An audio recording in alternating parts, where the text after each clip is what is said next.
సమన్వయకర్త దొంతిరెడ్డి వేమారెడ్డి మాజీ సీఎం జగన్మోహన్ రెడ్డికి పదవి ఇచ్చినందుకు ధన్యవాదాలు తెలియజేశారు. రాష్ట్రంలో రాజ్యాంగ పాలన కాదు, రెడ్ బుక్ పాలన నడుస్తోంది.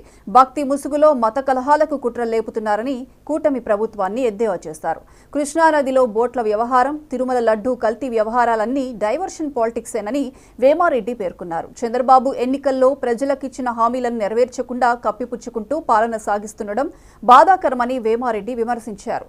ఈ సమావేశంలో తాడేపల్లి పట్టణ వైసీపీ అధ్యక్షులు బుర్రముక్కల వేణుగోపాల్ రెడ్డి పాల్గొన్నారు. బీజేపీ వాళ్ళకి సెంటర్లో ఏదైనా అవసరం ఉంటుందేమో, మళ్ళీ రేపు మా అవసరం ఏమైనా ఉంటుందేమో. ఇవన్నీ రాజకీయ వ్యవహారాలు తమ్ముడు.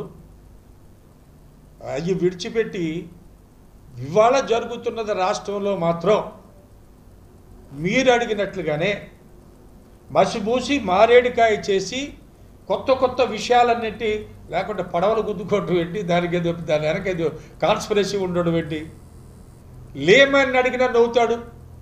దానికి తాడు తెగిపోయి విపరీతమైన వరద వచ్చి తాడు తెగిపోయి వచ్చి వాళ్ళ కర్మకాలి 70-80 లక్షల నాశనం పోసుకుంటాడు ఎవడన్నా ఆ పడవలు వదిలిపెట్టి కృష్ణానదిలో. దానికి మాకు లింక ఏంటి, ఏం మాట్లాడుతున్నారు?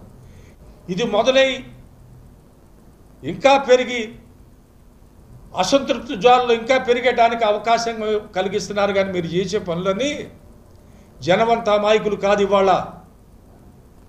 ఇవాళ ప్రజలందరూ